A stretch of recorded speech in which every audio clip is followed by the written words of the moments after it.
eterna. Senhor, fala comigo, primeiro comigo, Senhor, ao meu coração, e nessa mesma mensagem, Senhor, Deus, o Senhor possa falar à tua igreja. Oh Deus, eu creio que a tua palavra é viva, ela é eficaz. Senhor, a tua palavra é espírito, é vida, e tem o poder de ativar nossa fé, restaurar, curar, nos alinhar, Senhor, para o propósito, para o plano que o Senhor Deus tem para nós. Eu creio em Cristo Jesus, abro o meu coração para que a fé de Jesus, para que a sabedoria de Jesus, a vida de Jesus transborde neste lugar, transborde através da minha vida, que possamos sair dessa reunião com o coração cheio de fogo ao ouvir a tua palavra, em nome de Jesus. Levante as suas duas mãos, diga assim: eu creio que a Bíblia é a palavra de Deus, e sendo palavra de Deus, é promessa para a minha vida,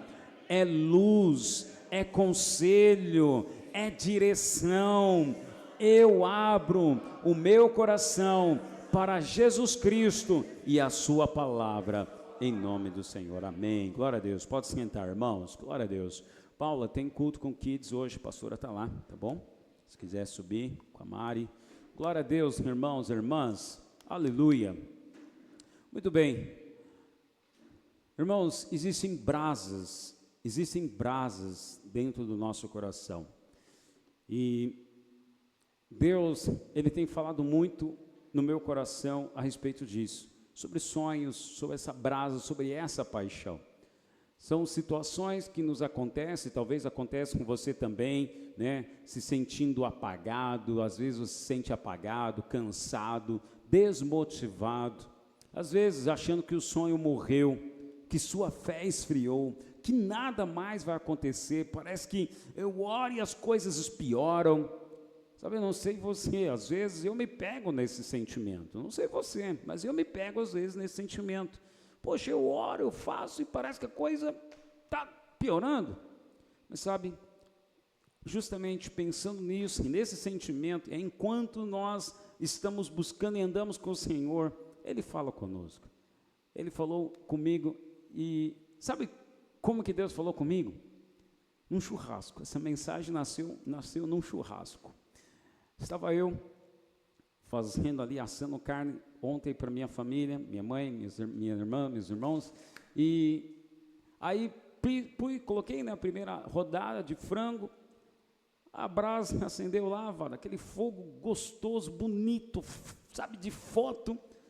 Frango demora, aí o fogo começou a apagar. O que eu fiz? Comecei a colocar outros carvões virgens sobre aquela brasa que ainda estava quente, e quando eu coloquei para poder assar a próxima rodada de carne, Cícero, eu nem precisei, sabe, abanar, nem precisei assoprar, fiz nada, eu só coloquei, e como eu estava conversando, eu virei e continuei conversando, eu não fui lá abanar. Quando eu voltei, eu lembrei, pus a mão na cabeça, meu Deus, o fogo, o carvão. Quando eu voltei, o fogo estava aceso de novo. Então a brasa que estava apagando, foi só eu colocar brasas virgens sobre a brasa quente que estava apagando, que a brasa virgem se incendiou de novo. Quer dizer, às vezes nós ficamos enterrados no meio de cinzas. Cinzas fala de morte, né? Fala de você enterrar as coisas, deixar para lá. Se você olha para a churrasqueira, você vê a cinza, poxa, não vai dar mais para assar carne. Mas é interessante, aquela cinza, debaixo daquela cinza, ainda tem fogo. E justamente, tem situações que nos acontecem, que às vezes é como se fossem empurrando uma pá de cinza sobre nós. E nos pegamos com esse sentimento. Então, eu aprendi algo interessante, que mesmo debaixo das cinzas, das notícias, das circunstâncias, do desânimo, do que eu sinto, ainda há um fogo lá dentro, ainda há um fogo.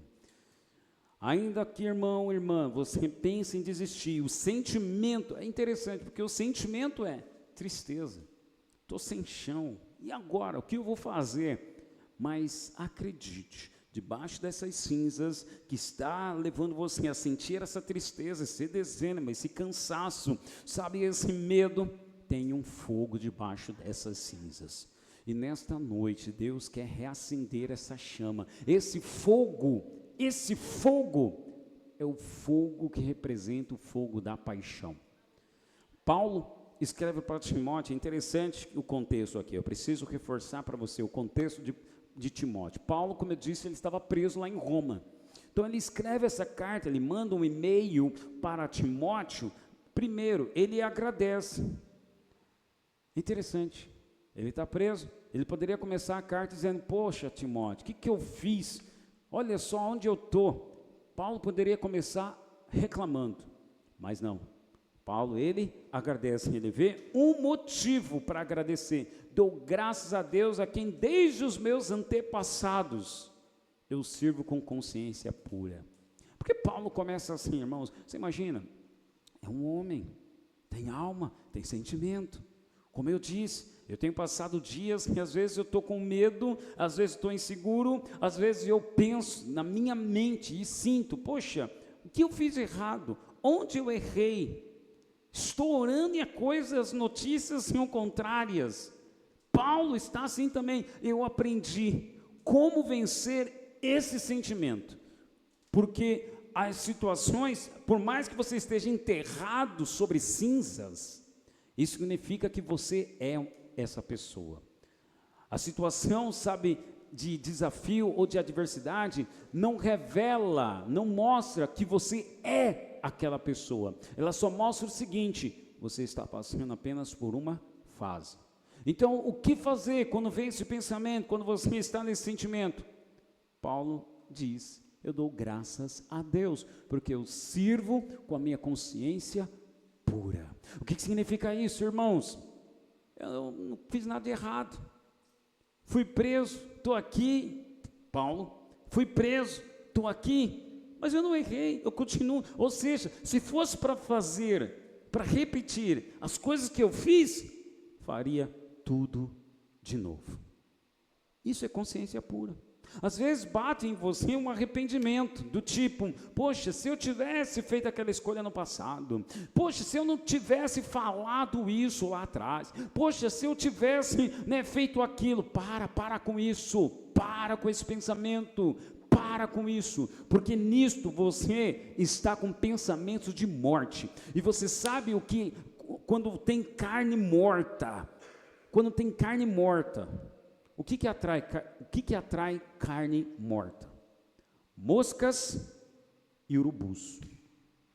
Moscas e urubus. A Bíblia diz que moscas é um dos símbolos de espíritos e demônios, do Beelzebu, o rei das moscas, o deus das moscas. Moscas ali são demônios. Obrigado, Stephanie. Moscas são demônios. Então, quando você se permite ficar pensando assim, você vai atrair demônios que vão alimentar ainda mais a sua mente e vão fazer com que circunstâncias aconteçam para você acreditar que realmente, olha, não tem mais jeito para mim. A porta se fechou. Não vai dar certo, isso não é para mim. Não importa, irmão, talvez você tenha passado por situações injustas, que tiraram o seu fôlego, mas saiba, isso não parou o plano de Deus e não vai parar. O que Ele começou, Ele vai terminar. O que você tem que fazer então é agradecer. Encontre um motivo para agradecer. Você está lá procurando, se sentindo culpado, você está lá se sentindo frustrado, porque onde eu errei, não, para, eu agradeço a Deus. Se tivesse que fazer o que eu fiz, faria tudo de novo. Tivesse que me dedicar toda a minha energia, meu tempo, meu dinheiro e fazer tudo de novo, faria. Se tivesse que começar essa igreja, faria. Se tivesse que deixar lá tudo em Mauá, como eu deixei, começar tudo de novo, faria tudo de novo. Não dê brecha para o diabo. É fácil, porque é o sentimento, é o que você está pensando. Paulo então diz: olha, eu dou graças a quem eu sirvo. E é interessante agora o que Paulo vai dizer sobre Timóteo. Então, primeiro ele começa assim, vencendo a acusação na mente. Aprenda isso. Vença a acusação na mente agradecendo. E não se arrependa das suas escolhas. Cessa, não deixe esses pensamentos de morte ficar na tua mente, porque vai atrair moscas e demônios. Paulo agora, ele diz: Timóteo, eu me lembro das tuas lágrimas, e eu estou ansioso para ver você, pela recordação que eu guardo da sua fé. Espera aí, irmãos, tem muitas formas de nós lembrarmos um do outro.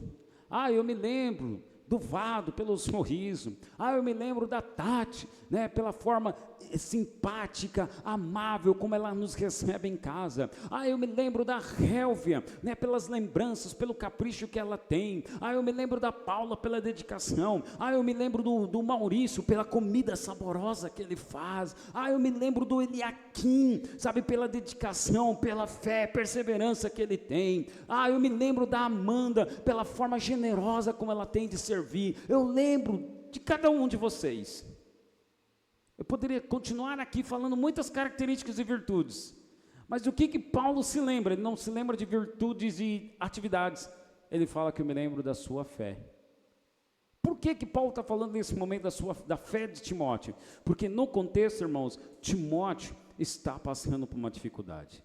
Paulo está lá passando pela dificuldade, preso na cadeia, e Timóteo está à frente da igreja, passando por uma dificuldade.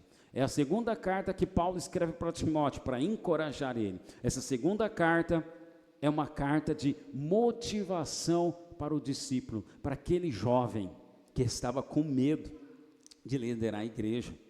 Muitos estavam confrontando a autoridade dele, porque ele era jovem, e as coisas não estavam acontecendo como aconteciam com Paulo. Então Paulo que diz?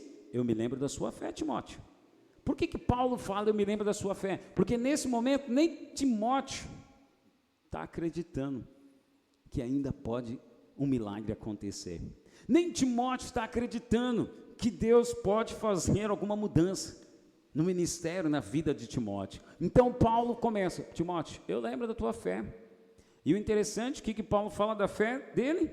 Se você puder me acompanhar, Marcos, vai junto comigo, estou no verso 5. Me recordo da sua fé, pela recordação que guarda a tua fé. E como que era essa fé, irmãos?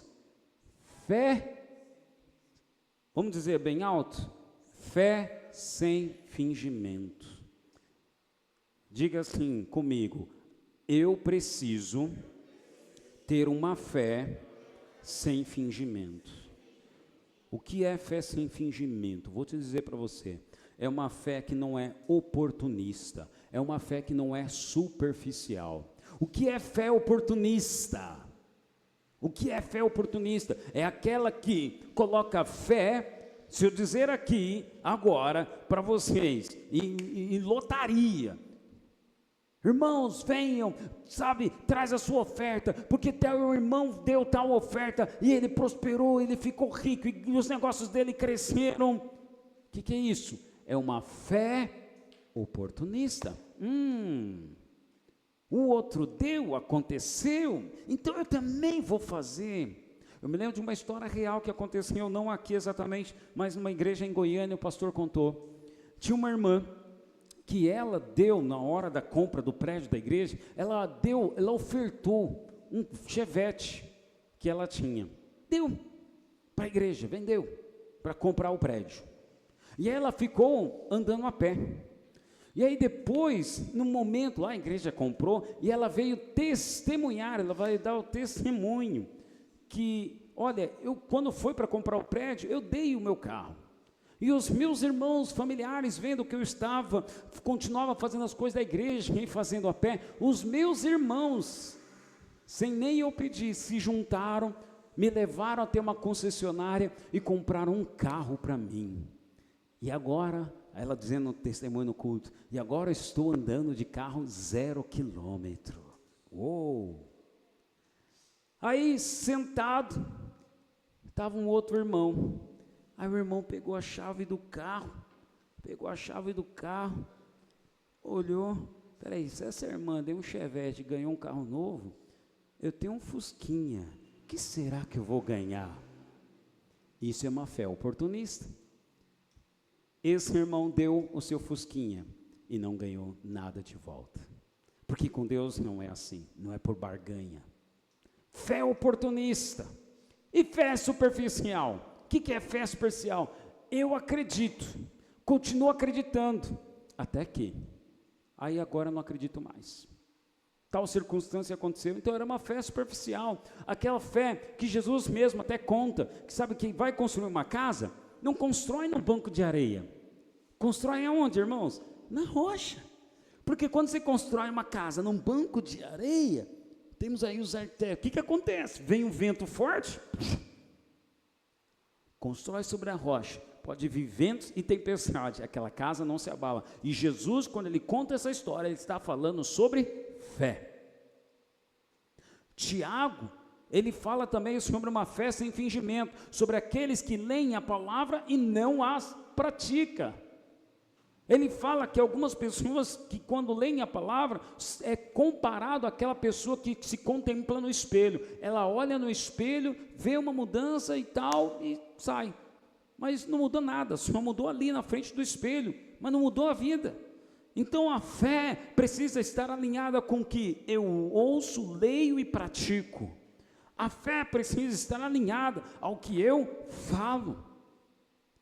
Se eu tenho uma fé, mas eu falo outra coisa, se eu tenho uma fé e pratico, tenho ações ou atitudes contrárias à minha fé, então é uma fé superficial.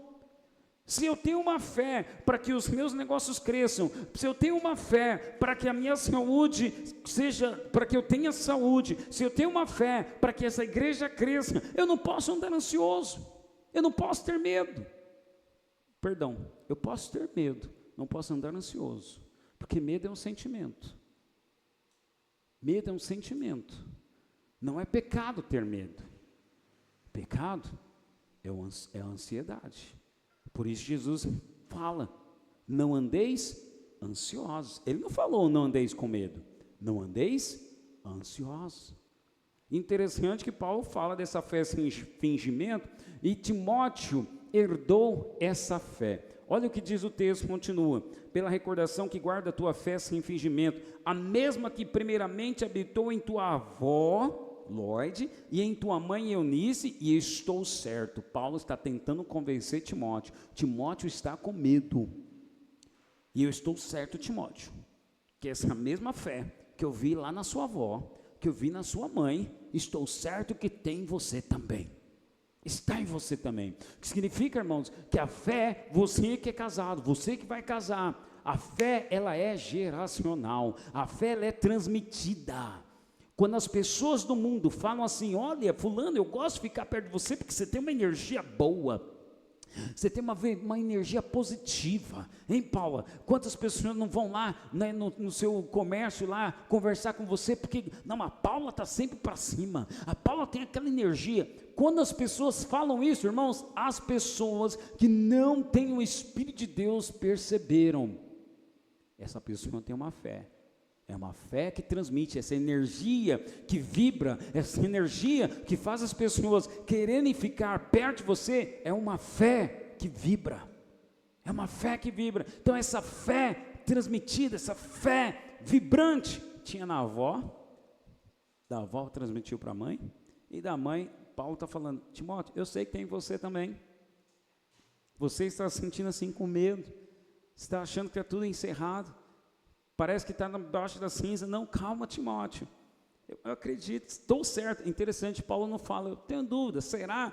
Porque tem momento que Paulo, ele fala em Romanos, ó, se é que o Espírito de Deus habita em você, mas aqui Paulo não põe dúvida, ele fala com convicção, estou certo, que essa mesma fé vibrante está em você. Mas imagina, você down, triste, talvez depressivo, e alguém fala isso para você.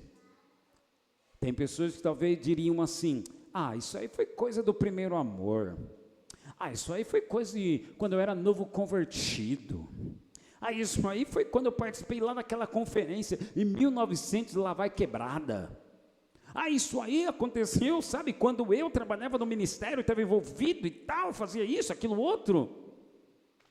Não, essa mesma fé, que talvez foi usada lá atrás, num ministério, num departamento, servindo, não sei, ela não foi apagada, ela continua habitando dentro de você. É o que Paulo vai falar agora para Timóteo. Porque o que ele vai falar no verso seguinte? Olha o verso 6. Por essa razão. Então, por essa razão, qual razão, irmãos? A razão de que Timóteo tem uma fé aí dentro de você. Por essa razão, pois te admoesto, significa, eu te alerto. Marcos, se tiver, tem a tradução linguagem de hoje aí? Coloca para nós a linguagem de hoje, desse verso, por gentileza. Na versão linguagem de hoje.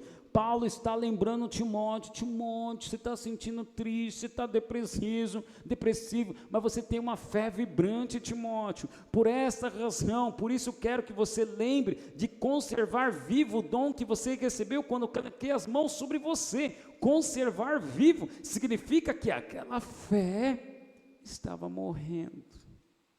Existe fé que morre? Estava morrendo. Estava adormecendo. É muito interessante, irmãos, porque em nenhum momento, a Bíblia fala assim, ó, você está com medo? Desiste. Mas tem muitos textos, Josué com medo, Moisés foi arrebatado, para eles morreram, Josué vai assumir a liderança. E o que Deus fala? Ser forte, tem de bom ânimo. Assim como fui com Moisés, vou ser com você. Jesus, falando para os discípulos, eu vou construir uma casa para vós outros, eu vou ter que ir. Os discípulos ficam tristes, desesperados, o que vai ser de nós? Jesus, acalma, eu vou preparar um lugar para vós outros. Neste mundo vocês terão muitas aflições, mas tenham bom ânimo, porque eu venci. Então significa, irmão, que a Bíblia não ignora o seu sentimento de medo, não ignora o seu sentimento às vezes de depressão, não ignora o seu sentimento às vezes de estar cansado.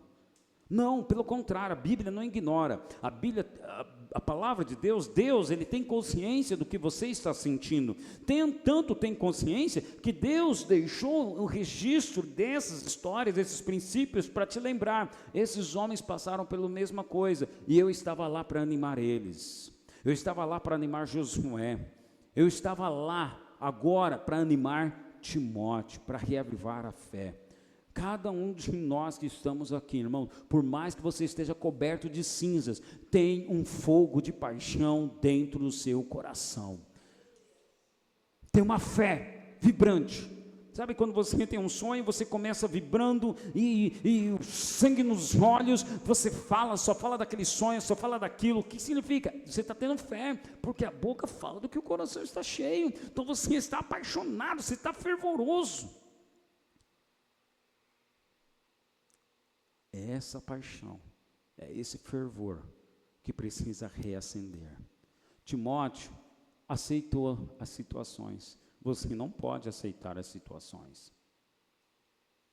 Você não pode aceitar a rotina. Dia vem, dia vai e vai embora. A rotina te engoliu. E você está aceitando a rotina. Mais um dia. Quem sou eu? É assim mesmo. Irmãos, não é assim mesmo. Deus tem algo para você. Deus tem um plano para a sua vida. O diabo, irmãos, ele não pode roubar esse fogo que está aí dentro de você. Ele não pode. Jesus veio nos dar vida, e vida é abundância. Nós acreditamos, nós somos uma igreja que acreditamos que uma vez salvo, salvo para sempre. Você não perde a sua salvação. Pastor, e aquele que está desviado? Se o Espírito de Deus habita nele, ele será salvo. Agora é claro, ele vai colher as consequências. E é isso que o diabo quer. A pessoa já está salva. E o que o diabo quer? Que essa fé, ela adormeça. Ele vai esfriando. O diabo, ele não pode roubar o fogo que está dentro de você, porque tem luz, então ele é escuridão, ele não vem habitar em você, ele não pode roubar isso de você, mas uma coisa ele pode roubar o seu ânimo. Ele pode roubar a sua fé. E uma vez que ele rouba o seu ânimo, uma vez que ele rouba a sua fé, pronto, não precisamos de mais nada. Aí fica o crente botando a culpa no diabo. Não, não é mais o diabo. É a pessoa sem ânimo, sem fé, fazendo escolhas erradas, tomando decisões erradas, indo por caminhos que não deveria ir, e colhendo do que ela está plantando. Não é mais o diabo. O que o diabo rouba? Se Jesus veio nos dar vida e vida em abundância, o que o ladrão rouba? Ele rouba o seu ânimo, ele rouba a sua fé. Timóteo está nessa fase. Timóteo está nessa fase. Tudo está indo bem. A primeira carta, Paulo elogia pra caramba Timóteo. Agora Paulo vê, poxa, eu preciso escrever de novo para Timóteo, preciso encorajar ele de novo. Por essa razão, você tem uma fé vibrante, a mesma fé que tinha lá. Eu vi essa fé. Eu estou aqui também para dizer para você, eu sei a fé que vocês têm. Eu sei a fé vibrante que cada um daqui que está nessa igreja tem. Você não pode aceitar a média, você não pode aceitar a rotina, você não pode aceitar a média. Ah, fulano saiu, fulano ciclano, a situação minha financeira e outras coisas estão acontecendo e vão engolindo você com a rotina, e você vai esquecendo do plano de Deus para você. Aí o seu foco começa a ser o quê? Trabalho, família, viagem, negócio, e você esquece dos planos de Deus. É assim que o diabo rouba muitos. Já conhece pessoas que dizem assim, olha, eu preciso dar um tempo na igreja, preciso dar um tempo nas atividades, porque eu estou fazendo isso, fazendo aquilo. Pronto, esse aí mordeu a isca do diabo. Irmãos e irmãs, eu estou aqui como testemunha para você. Os irmãos sabem do desafio que eu estou vivendo, eu e minha esposa estamos vivendo. E é muito interessante. Teve um pastor que me aconselhou, falou assim, Márcio, tira um ano sabático. Para quem não sabe o que é ano sabático, tira um ano de férias. Passa a igreja para outra pessoa. Eu falei, não vamos fazer isso. Diante dos desafios que nós estamos vivendo, eu tenho que adequar a minha agenda. Sim, eu vou ter que readequar. Algumas coisas eu vou ficar limitado. Mas eu não vou abrir mão das coisas que eu tenho para fazer, que Deus pediu para eu fazer. Nem eu e nem minha esposa. Sabe o que eu resolvi abrir mão? Cheguei no meu gerente e falei, abri meu coração para ele, falei da situação, e olha, e do dia que minha esposa ter o medicamento, eu vou pedir folga, porque eu quero estar com ela, eu quero acompanhar, pedir ajuda à minha mãe está vindo para nos ajudar até eu ficar de férias. Meu chefe falou, Márcio, eles, na empresa, eles vão me promover, agora, eu já era responsável no Brasil, mas agora vai estar no nome, na carteira, e você sabe, quando vem na carteira, vem o aumento. A frase que meu chefe disse, Márcio, nós estamos te promovendo, não é pelo que você vai fazer, é pelo que você já fez. Se tiver que não viajar, Márcio, não viaja. Aí eu falei, então, é isso que eu queria ouvir. Se você está dizendo que não é para mim mais viajar, eu não quero viajar. Então, eu tive que abrir mão? Sim, mas abrir mão lá do trabalho. Das coisas de Deus? Desacelerar? Não. Abrir mão? Não. É isso que o diabo quer, irmãos. Por que Paulo... Coloca lá, Marcos, o reaviva o dom. Por que Paulo está falando reaviva o dom? Irmão, onde é que eu aqueço o dom? É lá no meu trabalho? Não. Onde é que eu aqueço a chama que está dentro de mim? Onde é que eu aqueço a minha fé para continuar confiando em Deus? É aqui e servindo você. Quando você um dia pensar, vou desistir da célula, vou desistir da igreja, vou desacelerar, vou parar com isso, vou parar com aquilo. Ei, você mordeu a isca de Satanás, não para. É certo que em determinadas fases da vida, irmãos, como eu disse, você tem que realinhar a agenda. Sim, eu concordo. Tem que desacelerar, mas não abra mão de uma coisa. Não abra mão daquilo que Deus comissionou você para fazer. Aí tem aquele, pastor, mas se eu desistir, Deus tem outros, tem outras pessoas, mas Deus tem algo com você. É verdade, Deus tem outros. Se eu desistir aqui, a igreja não vai parar, Ele vai colocar outro, mas o que Ele confiou a mim, eu vou perder. Eu vou perder. E é esse galardão que eu não quero perder. Em Apocalipse, João escreveu: toma cuidado para que não percas a tua coroa. Não está escrito para que não percas a tua salvação, é para que não perca a tua coroa. E coroa ali, irmão, é recompensa. Então toma cuidado para não perder a recompensa. Mais importante não é como começa, é como você vai terminar. Como iremos terminar? Como seremos lembrados? Como aquele que desiste? Como aquele empolgado e tal, mas quando passa por uma situação, fé superficial, fé fingida. Então tudo aquilo era fé fingida? Espera aí, encoraja todo mundo, mas na hora que passa, desiste. Fé fingida. Paulo está chamando a atenção de Timóteo aí. Para com essa fé. Você não tem uma fé fingida. Sua fé não é superficial. A sua fé, Timóteo, não é oportunista. Eu te conheço. Eu sei da tua história. Eu sei quem você é. Eu acredito no que Deus tem para você. Por isso, por essa razão, desperta, reaviva, acorda. Essa chama que está aí dentro de você. E aí, Paulo vai falar logo mais adiante. Por quê? No verso 7. Por quê? Porque Deus não nos deu espírito de covardia, mas de poder, de amor, de moderação. Covarde, como eu disse, preste atenção, medo não é pecado. A Bíblia mostra muitos personagens com medo, até Jesus teve medo. No Getsemane, com tão tremenda angústia, ele orou, mas ele obedeceu. Pai, seja feita a tua vontade. Não é pecado ter medo. Não é pecado. É ser humano. É ser humano. Você é filho de Deus. Você tem sentimentos. Deus sabe. Aí você pode dizer, Deus conhece meu coração. Sim, aí você pode dizer, Deus conhece meu coração. Deus sabe que eu estou com medo. Deus sabe que eu tenho medo. Deus sabe que eu não sei o que fazer. Deus sabe. Aí você pode dizer, e tem que falar. Medo sim, covardia não. Qual é a diferença? Qual a diferença de medo para covardia? É o que o covarde, ele não age. O corajoso, ele tem medo, mas ele ignora ali o medo, põe o medo ali, senta aqui medo, fica aqui no cantinho da disciplina, que eu vou agora fazer isso. O covarde, ele se entrega.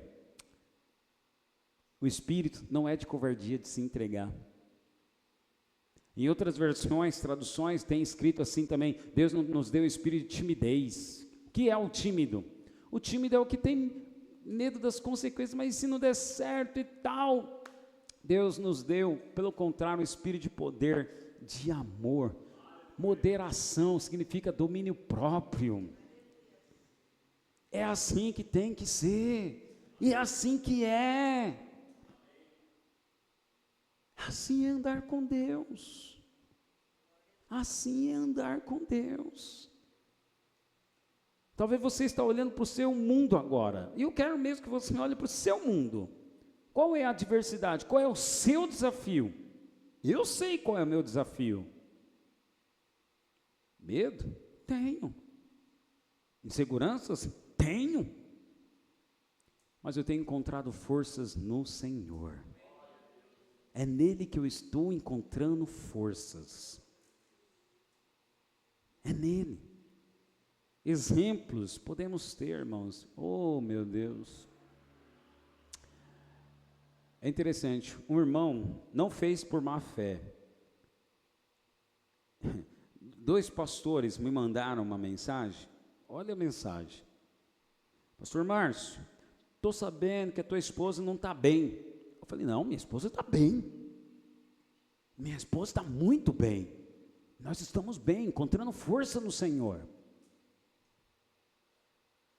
Aí um terceiro irmão, eu contando, olha, tenho aprendido nesses dias, Deus está falando muito comigo, tenho encontrado forças nele. Aí tal irmão falou assim, pastor, eu falei, né, de como eu estou, como está minha esposa e tal. Aí a pessoa não foi para uma fé, mas eu tenho que estar sensível. A pessoa falou assim, pastor, e você ficou sabendo da esposa do pastor Samuel lá da Assembleia de Deus? Eu falei, não, o que aconteceu? Ela morreu. E eu com isso, desculpa, que Deus console o coração lá do pastor, mas olha, esse é o tipo de notícia que eu nem quero saber, não quero ouvir, não quero nem falar. O diabo, entenda, nenhuma dessas três pessoas agiram de má fé, mas o diabo, ele quer fazer você falar, quer fazer você aceitar. Então, para esses que falaram, pastor Márcio, fiquei sabendo, sua esposa não está bem. É mesmo, irmão, não está bem e tal, e me faço de vítima. O que eu estou fazendo? Fé fingida, fé superficial. Diante dessa situação, uma notícia, parece que aconteceu esse final de semana, a notícia aí da esposa do pastor. Amém, glória a Deus, que Deus abençoe o pastor lá e toda a igreja, mas não é o meu mundo, não é o plano de Deus para mim. Eu não vou aceitar isso, que o diabo desperte gatilhos. O que é isso? Gatilho, você sabe o que é gatilho? Entende o que é gatilho? Aí vem um gatilho de medo, vem um gatilho de, será que não pode acontecer comigo? Para aí, cessa, arreda Satanás, você é para mim pedra de tropeço. O meu Deus é um Deus de vida, Ele tem planos de paz, Ele tem pensamentos de paz. Você tem que acordar, sabe, quando você estiver no meio do desafio, você tem que dizer, o Senhor tem pensamento de paz e não de mal. Este é o dia que o Senhor criou para mim. Davi, Salmo 118, com meio à perseguição, em meio, sabe, aos adversários, Davi escreve lá no Salmo 118, verso 24, este é o dia que o Senhor fez, vou me alegrar e ser feliz nele. Davi fala, eu vou ser feliz, porque ele não se encontrava feliz. Neemias também diz a mesma coisa, lá em Neemias 8:10, tentando reconstruir os muros de Jerusalém, e tendo que enfrentar adversários que falavam o contrário, que estavam, sabe, derrubando a moral do povo. Neemias diz, a alegria do Senhor é a nossa força. Então, diante de situações que são fatos, que desperta o sentimento em você, o que você tem que falar é o que está no reino dos céus, porque o teu reino não é deste mundo, o teu reino e a tua pátria é celestial. Você tem que enxergar, nos céus o Senhor já me deu a cura. Por que Ele me deu a cura? Por causa de mim? Não, porque Ele, hoje eu vou celebrar a ceia, na cruz levou sobre si, pelas suas pisaduras eu sou sarado. Eu vou declarar o que eu creio, vou declarar, esse é o dia, o Senhor tem pensamentos de paz. Irmão, sabe, eu quero encerrar agora, dizendo para você que tem algumas pessoas que às vezes fazem orações depressivas. Já ouviu essa? Oração depressiva. Olha só, escuta essa. Bom Deus, eu sei que eu não mereço, cometi muitos erros, mas se o Senhor quiser me abençoar, me abençoa. Olha outro exemplo. Deus, minhas costas têm doído tanto. Deus, essas crianças estão me dando nos nervos. Eu não acho que posso mais suportar. Oração depressiva. Ao invés disso, irmãos, muda para: Pai, obrigado por estar lutando as minhas batalhas. Pai, obrigado porque nenhuma arma forjada contra mim vai prosperar. Pai, obrigado que eu e minha casa serviremos ao Senhor. Você tem que, irmão, tem que mostrar a Deus que você quer e acredita quando você está orando. Você não pode fazer uma oração depressiva. Se o relatório médico não for bom, declare: o favor de Deus está sobre a minha vida. Há brasas de cura, crescimento, abundância, oportunidade em você, esperando aí para ser despertada através do que você fala. Por isso em Provérbios diz: a vida e a morte estão na tua língua, estão no que você fala. Como fazer isso, irmãos? Como despertar essa chama? Continue servindo e fale o que você acredita. Pai, obrigado por restaurar a minha saúde, obrigado porque prosperarei, obrigado porque está me levando ao que é mais que suficiente, obrigado porque o Senhor é comigo e está me levando para o próximo nível, me ensina a ser obediente nessa situação que eu estou vivendo. Simples assim. O Espírito Santo, irmãos, te trouxe aqui hoje para te lembrar que Deus não te deu um espírito de medo, mas de poder, de amor e domínio próprio. Hoje é noite de avivar esse fogo, de reacender sua paixão por Deus, pelos propósitos dele na sua vida. Se você reconhece que precisa desse renovo, se você deseja reacender o fervor no seu coração, se você quer voltar a crer, a sonhar e a viver com paixão por Deus, eu te convido agora a ficar em pé e a dar um passo de fé. Vamos colocar em pé. Aleluia. Se posicione-se. Levante-se como um ato de fé. Aleluia. Aleluia. E eu te convido, a equipe de louvor, por favor, pode subir aqui à frente.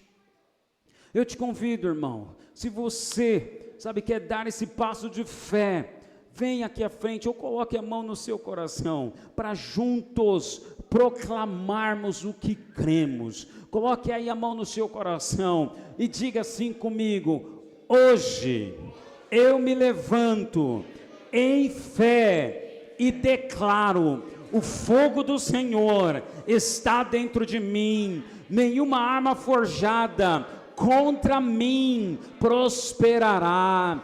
O Espírito Santo me fortalece, me renova e me enche de paixão.